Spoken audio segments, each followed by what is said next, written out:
تحسبها صح ولا تمشيها وخلاص؟ المعيشة في الإمارات مش غالية لو أنت فاهم بتصرف إزاي. في ناس بتدخل الإمارات ومعاها 20,000 درهم وتفلس في أول شهر، وناس تانية تدخل ب5,000 درهم بس وتكمل ال3 شهور وهي واقفة على رجلها. الفرق مش في كم الفلوس، الفرق في كيفية الحساب. في الفيديو ده هقولك إزاي تصرف وتعيش وتحسب. اول حاجه السكن، ابعد عن الايجارات اللي شكلها حلو في الصور، انزل بنفسك على ارض الواقع واختار مكان يكون قريب من المترو او من الباص، وتاكد من الشخص اللي انت هتسكن معاه. بالنسبه للاكل، مفيش مشكله انك تاكل من بره، لكن هتبقى المشكله انك تعيش على الاكل اللي من بره بس، والاكتر انك تعيش على التوصيل. اشتري انت بنفسك من المطعم، والاحسن انك تنزل السوبر ماركت وتشتري اكل وتطبخه، لان ده هيوفر عليك نص المصاريف. خليك اقتصادي، عيش، بيض، جبنه، فراخ، حاجات بسيطه كده هتظبط معاك الدنيا ومش هتكلفك كتير، لان الاكل الجاهز هيكلفك تقريبا 3 اضعاف الحاجات دي.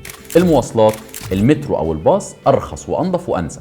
خلي دايما معاك البطاقه بتاعه نول، والاحسن انك تشتري بطاقه شهريه لو انت هتتنقل كتير، لان البطاقه الشهريه هتوفر عليك.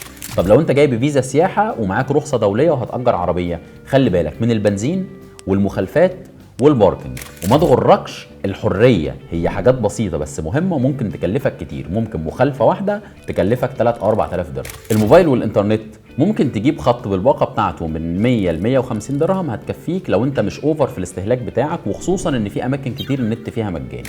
غسيل الهدوم، في مغاسل ب3 درهم وب5 درهم للقطعه، والاحسن لو تغسل على ايديك. الحلاقه، الميه، الكهرباء، كل واحد ليه حسبته، بس ستيل في حدود المتاح. ميزانية الشهر لو ظبطتها من أول الشهر هتعرف تكمل الشهر وانت مرتاح من غير اي ضغط مالي. المتوسط الشهري للحاجات دي هقوله لك رفلي كده: السكن 900 درهم، الاكل 600 درهم، المواصلات 300 درهم، موبايل وانترنت 150 درهم، المصاريف الشخصيه خلينا نقول من 300 ل 500 درهم. الاجمالي هتلاقيه بيلعب في من 2250 ل 3000 درهم. فانت لو معاك 7000 درهم تقدر تقرص على نفسك وتكمل بيهم 3 شهور.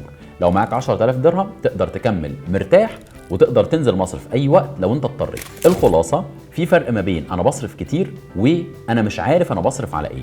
احسبها قبل ما تمشيه، واعرف كل درهم انت جاي بيه رايح على فين، هتعرف تعيش. في الحلقه اللي جايه هنتكلم عن رخصه القياده، امتى تكون رفاهيه وامتى تكون استثمار حقيقي وواجب عليك تعمله.